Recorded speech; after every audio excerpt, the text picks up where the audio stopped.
Existem dias também terríveis. Existem dias que a gente planeja as coisas e tudo acontece conforme a expectativa, conforme o esperado. Mas há o dia dos imprevistos, há o dia da surpresa, há os dias de sol e há os dias também de tempestade. Há os dias que a gente está bem e há os dias que a gente está com dor de barriga, está com febre. Há os dias que a gente está alegre e há os dias também que a gente chora, de tristeza, de solidão. Mas a nossa vida não se resume apenas aos dias maus. A nossa existência não é apenas de momentos ruins. A nossa vida em igreja, em comunidade, não é só de conflito. Não é só de divisão. Não é só de contenda ou confusão. Essas coisas podem acontecer. Mas nos compete sermos maduros em Cristo Jesus para superarmos todas e quaisquer dificuldades. Muitas vezes nós fazemos menção da igreja do primeiro século como exemplo e modelo para nós.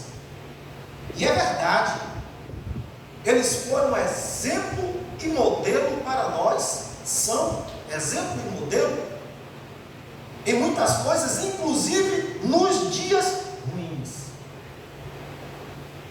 Porque nada que acontece nos dias de hoje é novo. Nada que acontece, tanto de bom quanto de triste, no nosso meio, é uma novidade extraordinária. Vimos que aquela igreja também experimentou momentos difíceis, assim. Então, era um dia, mas era um dia ruim, mas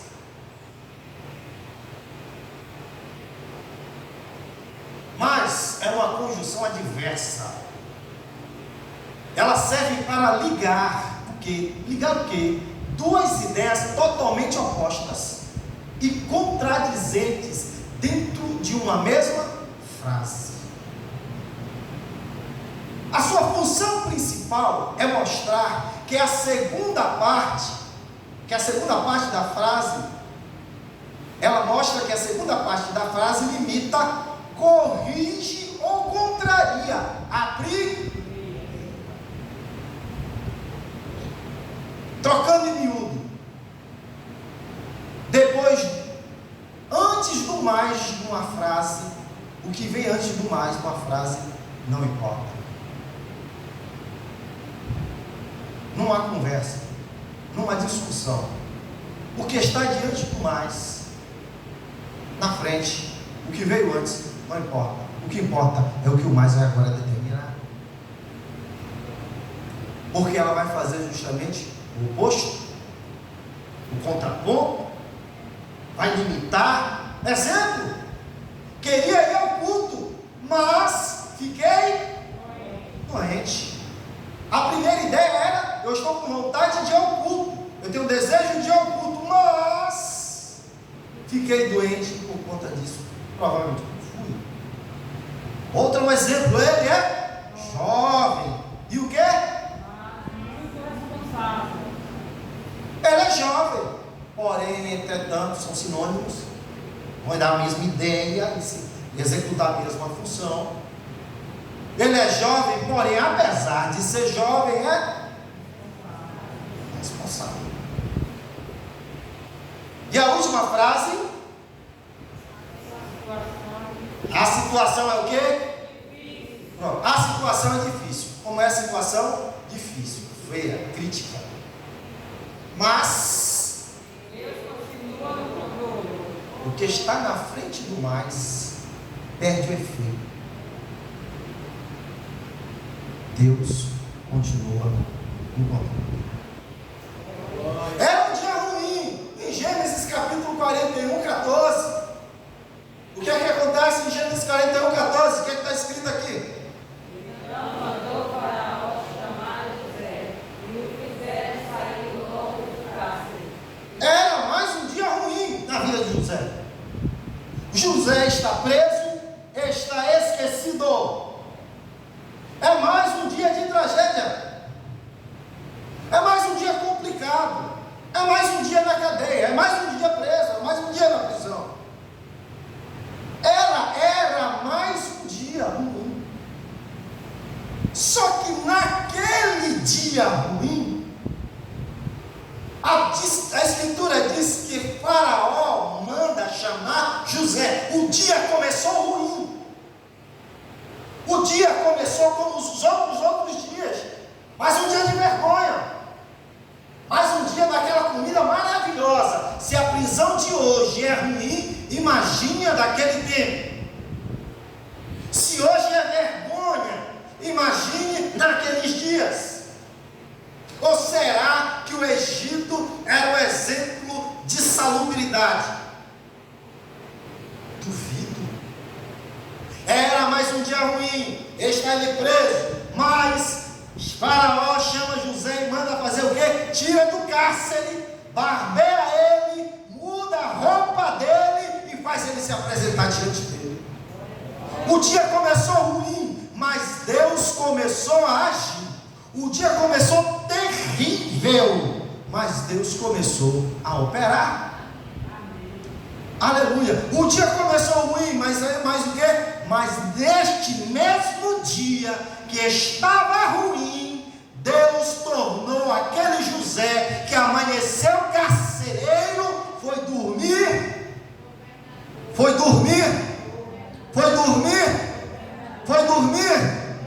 O dia estava ruim, mas naquele dia ruim, naquele mesmo dia ruim, Deus transformou José em governador.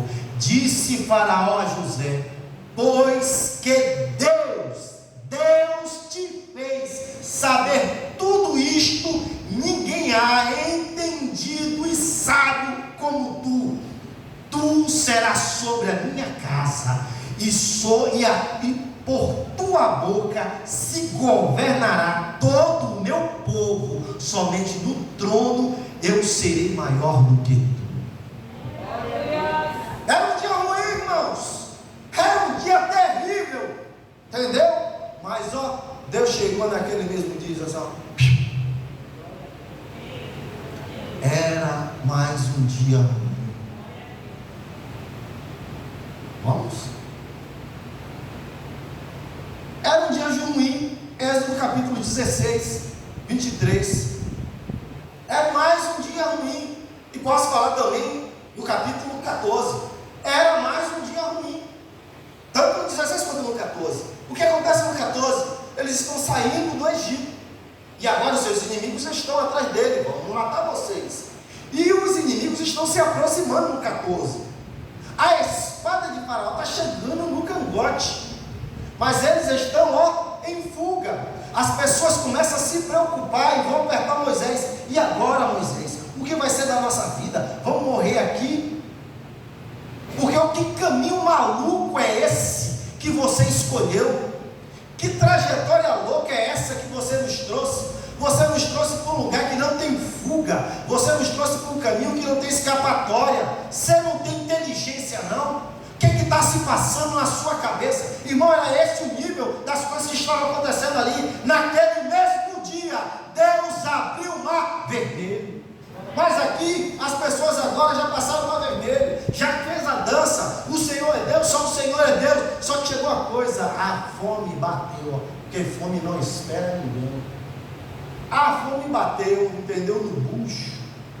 Então a escassez chegou. E escassez, irmão, não tem negócio de esperar, não tem assim, vá para ali, vá para lá. A gente pode até enganar, dizer que o sono alimenta, né? Bebe, põe mais água na sopa, põe mais água no feijão, né? Junta mais farinha, põe no café, entendeu? Para segurar o negócio, mas Mas a fome não espera ninguém não, entendeu? Você deu um cala-boca ali, daqui a pouco ela está de novo, ó, cheguei, bora, eu estou com fome de novo, eu quero de novo, e daqui a pouco de novo, e depois de novo, e depois de novo, e depois de novo. Então aquele dia era um dia terrível, esse é um problema sério, esse é um problema grave, entendeu? Havia fome, as pessoas estavam com fome, as pessoas queriam comer, e as pessoas não só querem comer, as pessoas precisam comer. Só que o que agrava esse dia que já era ruim é a postura que estas pessoas irão adotar diante da necessidade, diante da circunstância que é preocupante, porque quando essa circunstância se apresenta diante dele, a Escritura diz que toda a congregação dos filhos de Israel murmurou contra Moisés e contra Arão no deserto. A postura não foi vamos orar a Deus, vamos perguntar ao Senhor, porque Deus nos tirou de lá da mão forte, Deus nos resgatou ali, Deus julgou a Faraó, Deus deu umas pancadas na cabeça daquele cidadão, Deus julgou ele no Mar Vermelho. Vamos perguntar a ele, vamos falar com Deus, já que ele transformou as águas amargas em águas doces. Vamos falar com ele que estamos com fome, vamos compartilhar com ele que temos um problema, vamos falar com ele que o problema não é de um, é de todo mundo. Vamos nos juntar aqui, em vez de ficar procurando quem é o culpado, em vez de ficar apontando o dedo para A, para B, para C, para Moisés, para Arão. Vamos consultar o Senhor, vamos nos ajuntar, vamos ver no que a gente pode ajudar um ao outro, vamos fazer um clamor aqui, vamos chorar perante os pés do Senhor, vamos dizer para Ele que a nossa barriga está vazia, vamos dizer para Ele que nós estamos precisando das coisas. Não, o que é que eu vou fazer? Vamos procurar um culpado, vamos procurar alguém para apontar. E a Escritura vai dizer, e os filhos de Israel disseram, quem dera tivéssemos morrido na mão do Senhor na terra do Egito. As pessoas vão se desapegar da vida, vão se desapegar dos seus sonhos, vão desapegar dos seus projetos. Quem dera Deus tivesse me matado ainda lá no Egito, quem dera eu já não tivesse mais por aqui para ter que passar por isso.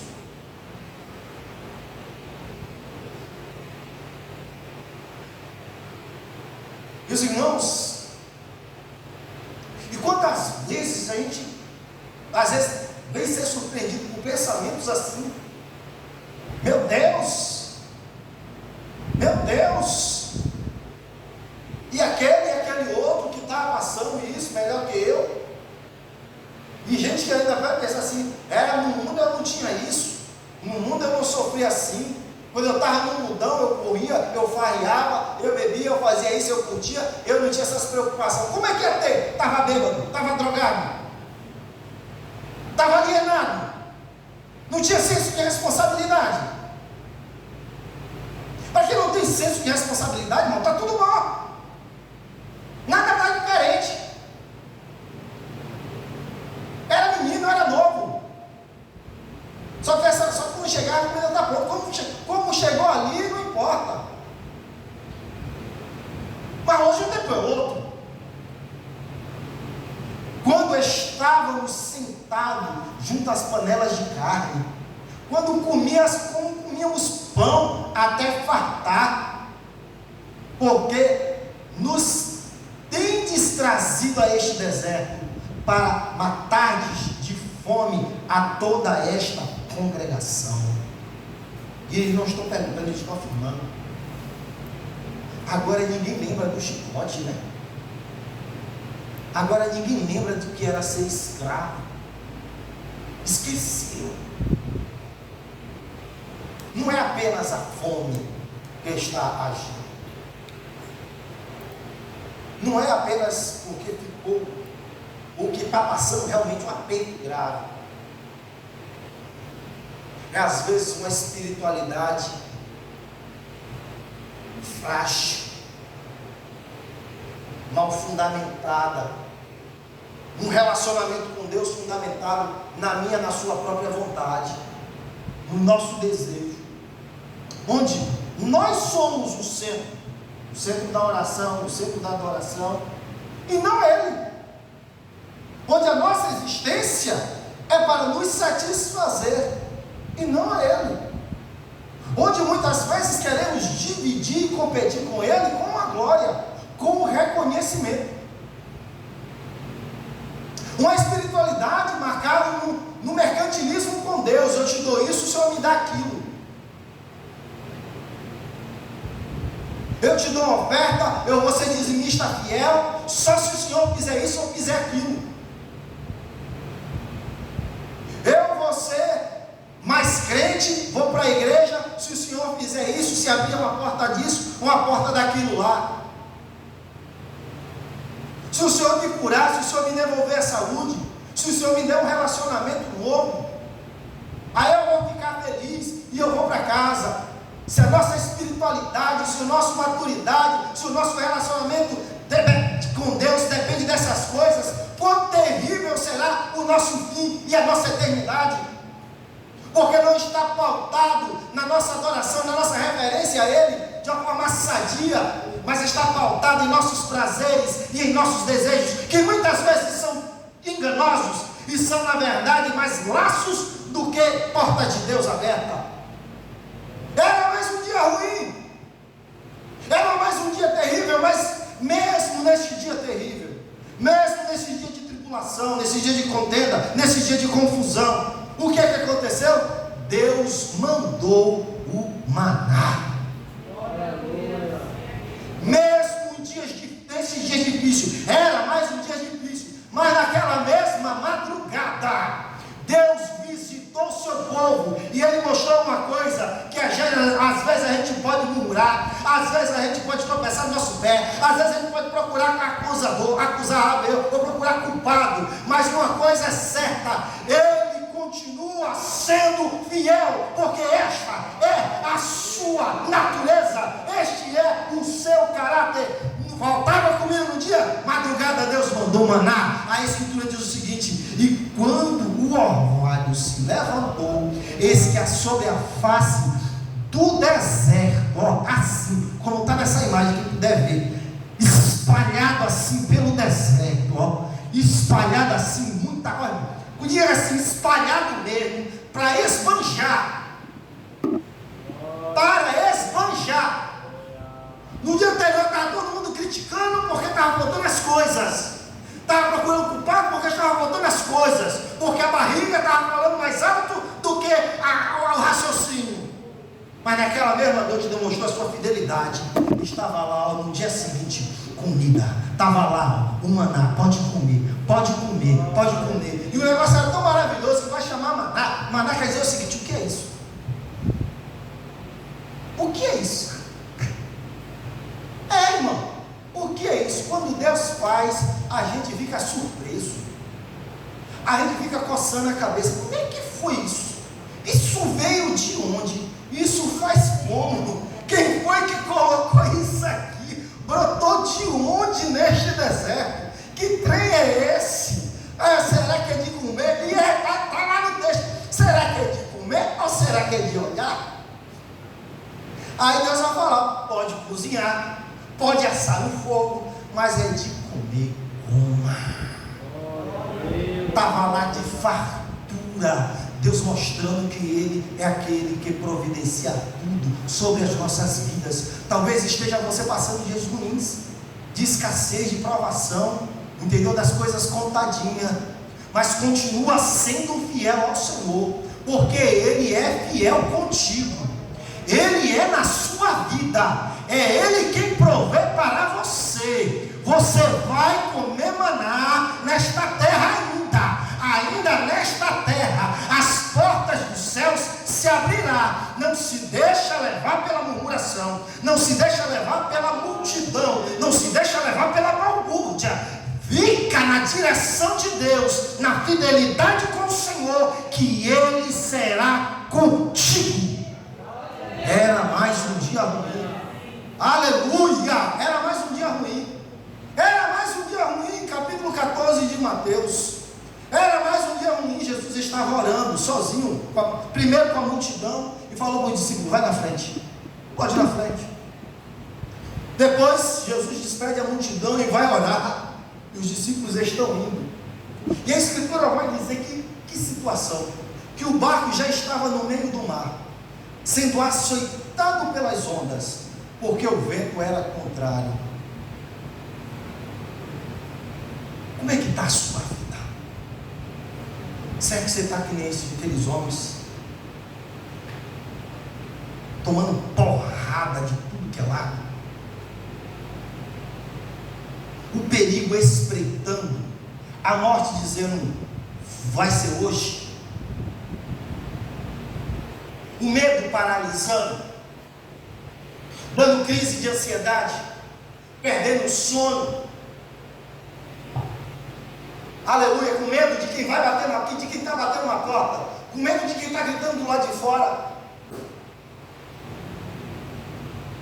com medo de quem vai trazer a notícia, se vai ser hoje, se vai ser amanhã, que vai chegar o seu nome, que o RH vai chamar seu nome. Aleluia, aleluia. Era mais um dia ruim, era um dia ruim. Os discípulos estão no barco, como é que diz assim? Está dentro do barco, ou seja, está numa situação que não adianta se jogar na água para fugir. Não tem como fugir, não tem fuga, não tem para onde escapar, está cercado.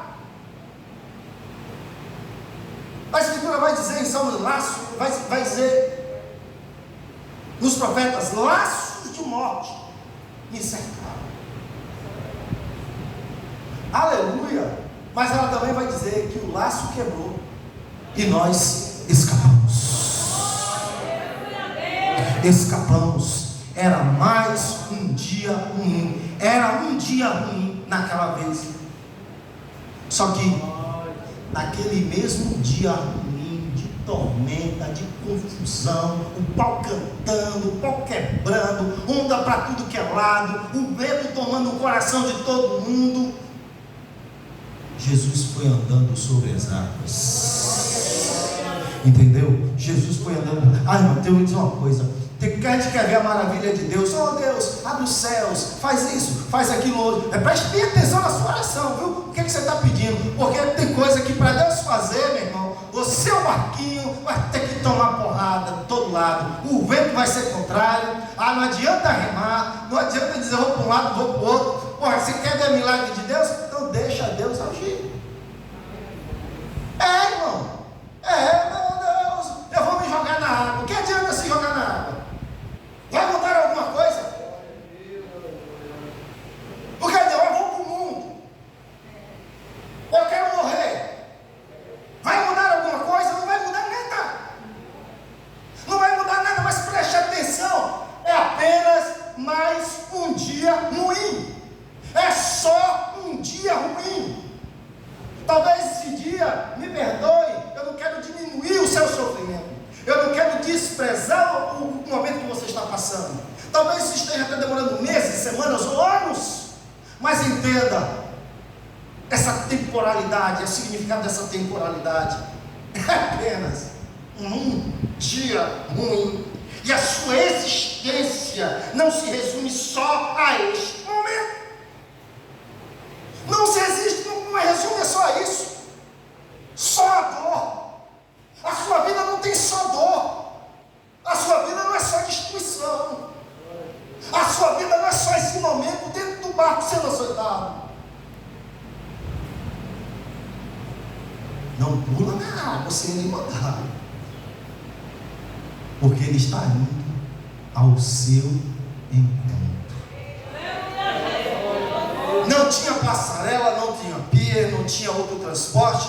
Ele foi andando por sobre as águas mesmo, e foi, e chegou lá e disse: ó, quieta e quieta, quem é esse? Que até o vento e o mar lhe obedecem. Quem é esse? Quem é esse? Aleluia. E a quarta vigília, volta, dá uma chave aí, pai. Mas, lembrou do mas? Mas, diga comigo, mas, a quarta vigília da noite, dirigiu-se Jesus para eles, andando por cima do mar. O que é que está escrito aqui? O que vem antes do mais, não importa. Não importa mais. Chegou no mais, o que está na frente não importa mais.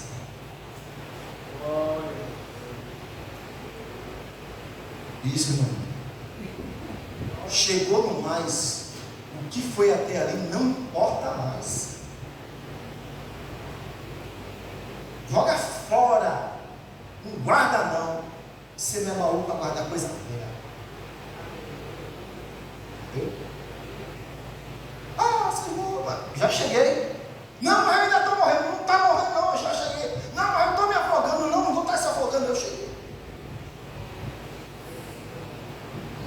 Porque às vezes Jesus chegou no barco, mas um cidadão, uma pessoa que está lá desesperada.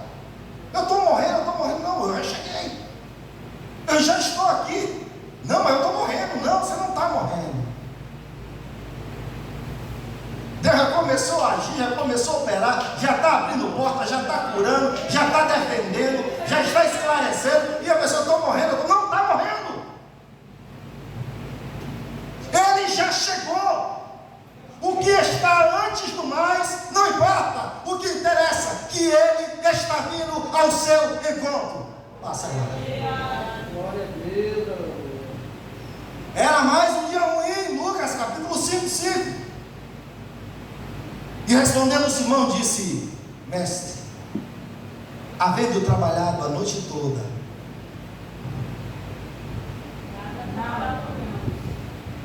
vamos fazer de novo? E respondendo Simão disse: Mestre, havendo trabalhado a noite, toda a noite, melhor dizendo, né? Desculpa. Havendo trabalhado toda a noite, nada apanhamos. Mais um dia ruim. Os homens trabalharam a noite toda pelo pão, pelo alimento, pelo mantimento, e vão chegar aqui mão vazia.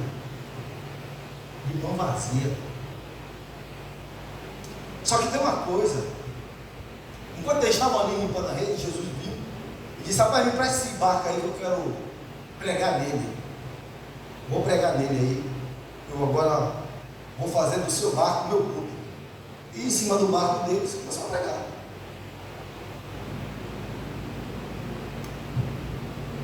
Eu sou o caminho, eu sou a verdade, eu sou a vida. Beleza.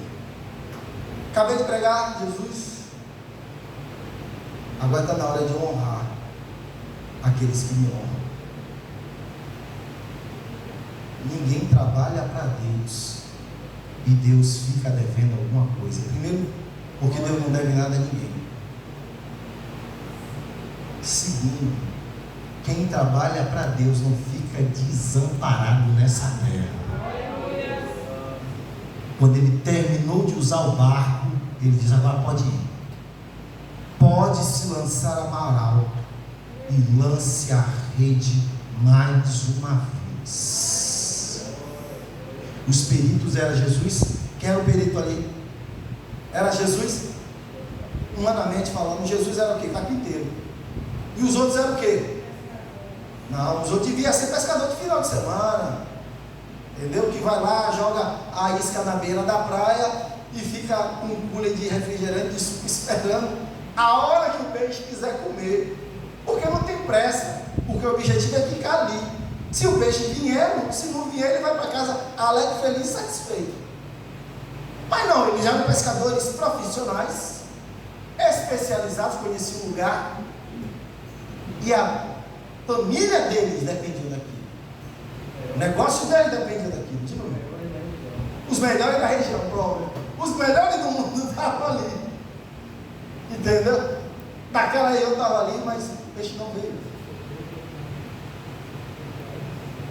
Às vezes você pode ser o melhor que tem lá no seu trabalho. Você pode ser muito bom naquilo que você faz. E talvez as portas não estejam ainda batendo. ainda não está dando para honrar todos os compromissos. Talvez você está fechando só no vermelho.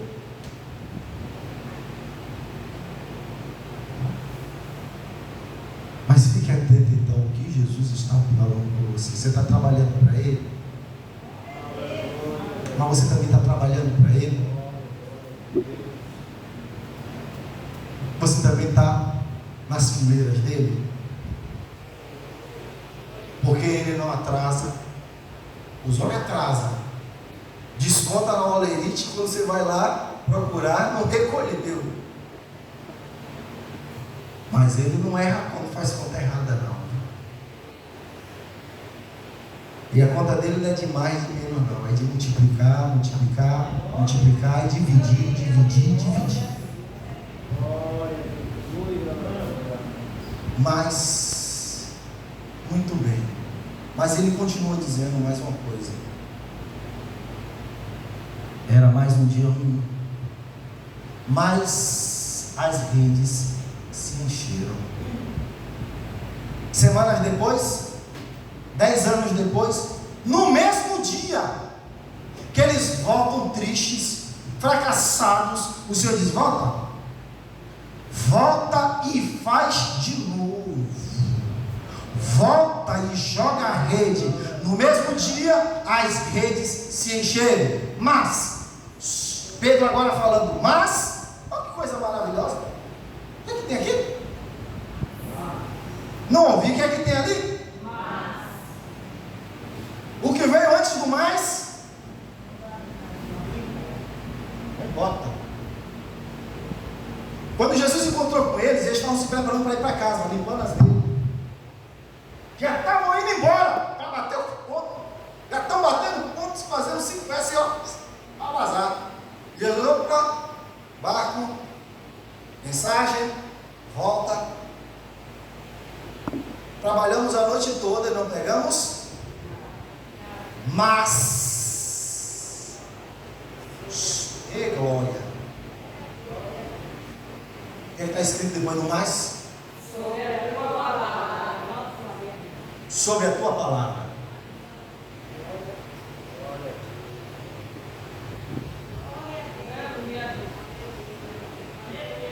Às vezes está procurando um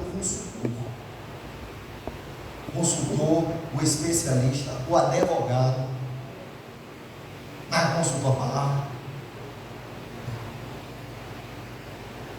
Já consultou a palavra? Mas sobre a tua palavra lançarei a rede. E fazendo assim, conforme colherão e a bênção foi tão grande que a rede já estava dizendo: vou quebrar. Vou quebrar. Vocês sabiam que José criou um problema de matemática sério no Egito? Está na escritura. Criou um problema gravíssimo de matemática. Porque a escritura diz que quando ele estava ali na administração daqueles 7 anos, que foram tanto de trigo que faltou número. Está na palavra, faltou número. Irmãos, quando Deus abençoa, o homem, para poder acompanhar, vai ter que reescrever a matemática, porque a bênção de Deus é recalcada, sacudida e transbordante. Então, minha irmã, receba a palavra de Deus na sua vida, vai viver conforme a palavra de Deus, entendeu? E receba essa palavra, tome posse da palavra do Senhor para a sua vida. Era um dia ruim, mas conforme a tua palavra lançaremos a rede.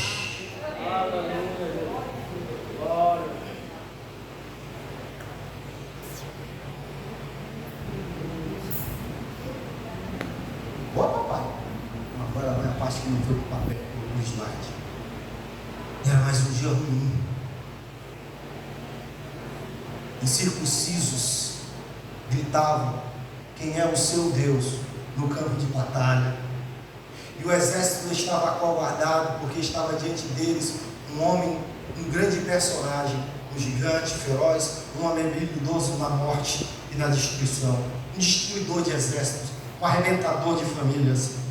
Mas naquele mesmo dia, que era um dia ruim, um pequeno rapaz, um mocinho novo, franzino, talvez de 17 anos, chegou no campo de batalha e disse: você vem a mim com espada, com escudo e com lança, mas eu vou contra ti em nome do Senhor dos Exércitos, a quem você tem enfrentado. Era mais um dia ruim, mas naquele dia o gigante caiu, o gigante pereceu. Começaram envergonhados, terminaram glorificando ao Deus do exército, que derruba gigante. Não sei qual é o gigante na sua vida, mas fica confiando não no homem e não no outro, mas no Senhor dos exércitos, porque este gigante vai cair.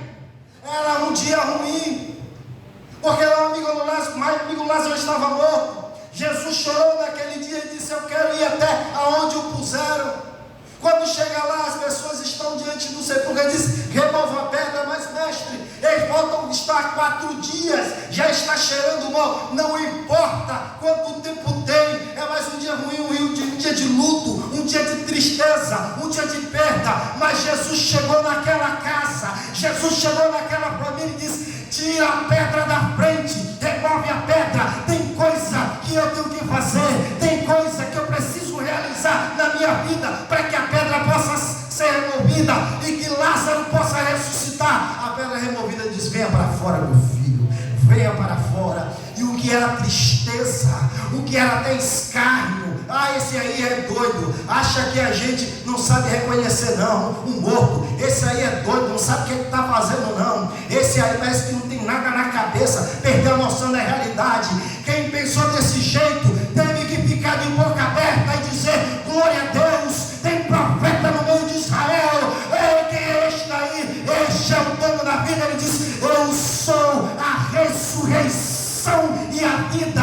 Quem crê em mim, ainda que esteja morto, viverá. Era mais um dia de tristeza, era mais um dia de tristeza. Jesus morreu na sexta-feira e era domingo de manhã. As mulheres estão indo agora para ungir o corpo de Jesus. Era mais um dia triste, era mais um dia ruim. Ele começou assim, até na hora que elas estiveram diante do sepulcro, o anjo sentado disse: o que é que vocês estão fazendo? Porque estou procurando o vivente dentre os mortos. Ele não está aqui, ele já ressuscitou. Vai lá falar aos discípulos: ele está indo para vocês na frente, lá na Galileia vai encontrar. Mas ainda naquele lugar, naquele jardim, naquele cemitério, Jesus disse: Maria, por que você chora? Antes de encontrar os discípulos, Jesus esperou naquele lugar para falar com elas. Foram tristes. O mestre morreu, mas não saíram dali na tristeza. Era mais um dia ruim, mas Jesus ressuscitou. Fica de pé.